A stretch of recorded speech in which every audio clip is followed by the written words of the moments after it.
Welcome dear students. मैं doctor Pankaj Srivastava, professor agriculture. आज आपको बताने वाला हूं कि सेल क्या चीज होती है। सेल यानी कि कोशिका, ये यूनिट ऑफ लाइफ है। सेल के लिए कहते हैं cell is the unit of life, यानी कि कोशिका जीवन का आधार है।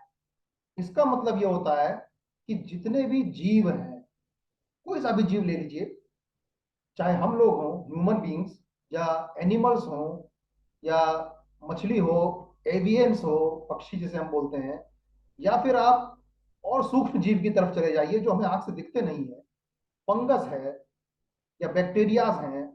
ये सभी जीव सेल से मिलकर बने होते हैं। वह छोटी से छोटी जीवित इकाई जिसका कि अस्तित्व है, उसको हम बोलते हैं सेल, कोशिका। इसलिए हम बोलते हैं कि कोशिका ही जीवन का आधार है, यानी कि cell is the unit of life. अब सभी जितने मैंने जीव के नाम बताए, सबकी कोशिकाएं अलग अलग किस्म की होती है। एनिमल सेल अलग किस्म की होती है, प्लांट सेल अलग किस्म की होती है। इसी तरह से जो सूक्ष्म जीव हैं उनकी सेल अलग किस्म की होती है। तो यहाँ पर मैं आपको सबसे पहले ये बताने वाला हूँ कि दो जो बेसिक किस्म की सेल्स हैं वो कितने प्रकार की हैं। प्रोकैरियोटिक सेल, यूकैरियोटिक सेल, यह दो प्रकार हैं जिन दो प्रकार की सेल्स होती हैं। यहाँ पर हम देख रहे हैं दोनों के चित्र अलग अलग। यूकैरियोटिक सेल्स में हम देख रहे हैं कि इसका चित्र थोड़ा सा, जो सेल दिख रही है वो थोड़ी सी कॉम्प्लेक्स दिख रही है, जबकि प्रोकैरियोटिक सेल हमें थोड़ी सिंपल दिख रही है। तो यही अंतर है। प्रोकैरियोटिक सेल सिंपल सेल है, जो कि बिल्कुल बेसिक सेल है, जो कि हम कह सकते हैं कि शुरुआती सेल है। यूकैरियोटिक सेल थोड़ा सा कॉम्प्लेक्स होने के बाद ये एडवांस सेल है। तो जो हमारे कॉम्प्लेक्स ऑर्गेनिज्म हैं, जैसे कि ह्यूमंस हैं या प्लांट्स हैं या एनिमल्स हैं, वो यूकैरियोटिक सेल्स के बने होते हैं। लेकिन जो हमारे सूक्ष्म जीव हैं, जैसे कि बैक्टीरिया है, आर्की है, साइनोबैक्टीरियम है, ये प्रोकैरियोटिक सेल्स का बना होता है। तो सबसे पहला अंतर ये हो गया कि जो यूनिसेलुलर ऑर्गेनिज्म है वो प्रोकैरियोटिक सेल्स के हैं, जो मल्टी सेलुलर ऑर्गेनिज्म है वो यूकैरियोटिक सेल्स से बने होते हैं।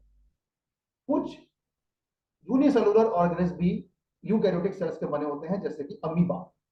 अमीबा की सेल कॉम्प्लेक्स है। अमीबा यूनिसेलुलर ऑर्गेनिज्म है, उसकी सेल कॉम्प्लेक्स है, लेकिन वो यूकैरियोटिक सेल्स की बनी हुई है।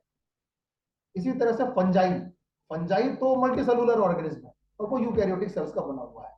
लेकिन बैक्टीरिया बहुत ही सिंपल ऑर्गेनिज्म है, इतने छोटे हैं कि हमें माइक्रोस्कोप से देखना पड़ता है, सेल्स भी माइक्रोस्कोप से देखनी पड़ती हैं। तो जो बैक्टीरिया और आर्की हैं वो प्रोकैरियोटिक सेल्स के बने होते हैं। प्रोकैरियोटिक सेल्स हम देख रहे हैं बिल्कुल बेसिक सेल है, लेकिन इसकी जो सेल वॉल है ये थोड़ी कॉम्प्लेक्स है। सेल वॉल कैप्सूल से कवर्ड है। कैप्सूल के नीचे सेल वॉल है, सेल वॉल के नीचे प्लाज्मा मेम्ब्रेन है, प्लाज्मा मेम्ब्रेन के अंदर साइटोप्लाज्म।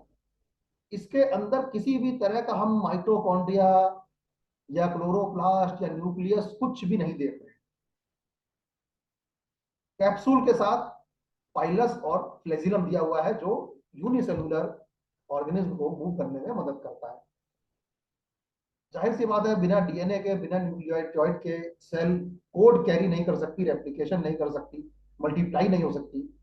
तो डीएनए तो होगा इसके अंदर, तो इसके डीएनए को या न्यूक्लियस मटेरियल को हम न्यूक्लियोइड बोलते हैं, क्योंकि ये मेम्ब्रेन से कवर नहीं। तो कोई भी membrane covered organelle prokaryotic cell में नहीं होता है।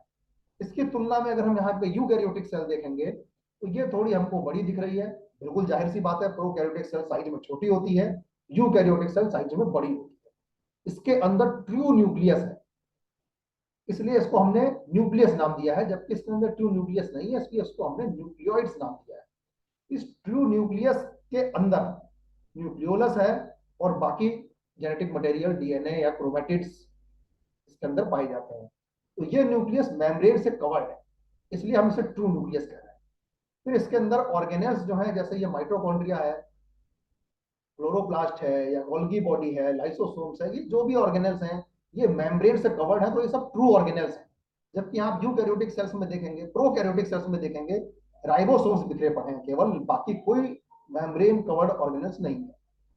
यूकैरियोटिक सेल्स में माइटोकॉन्ड्रिया या गोल्गी बॉडी, ये सब मेम्ब्रेन कवर्ड या वैक्यूल है, वो भी मेम्ब्रेन कवर्ड ऑर्गेनेल्स है। तो membrane covered organelles eukaryotic cells में होते हैं। यूकैरियोटिक सेल्स कॉम्प्लेक्स एनिमल्स में पाई जाती है, कॉम्प्लेक्स प्लांट्स में पाई जाती है। अब प्लांट सेल और एनिमल सेल में फिर एक अंतर होता है, लेकिन यहाँ पर जितने भी कॉम्प्लेक्स मल्टी सेलुलर ऑर्गेनिज्म हैं वो यूकैरियोटिक सेल्स के बने होते हैं। यूकैरियोटिक सेल्स का रेप्लिकेशन, ग्रोथ थोड़ी स्लो है, जबकि प्रोकैरियोटिक सेल्स चूंकि छोटी है, सिंपल है, इतनी सिंपल है कि बहुत आसानी से ग्रोथ करती है और बहुत आसानी से रेप्लिकेट भी कर जाती है। तो प्रोकैरियोटिक सेल्स वो बेसिक सेल है जिससे कि जीवन की शुरुआत हुई, कॉम्प्लेक्स होकर के बाद में यूकैरियोटिक सेल्स बनी, जिससे कि हमारे कॉम्प्लेक्स ऑर्गेनिज्म भी डेवलप हो। इसको समझने के लिए कि कॉम्प्लेक्स सेल कैसे काम करती है, इसके ऑर्गेनल्स कैसे कैसे काम करते हैं, इसके लिए आपको मेरा ये पूरा लेक्चर सेल एंड ओवरव्यू आपको देखना होगा। धन्यवाद।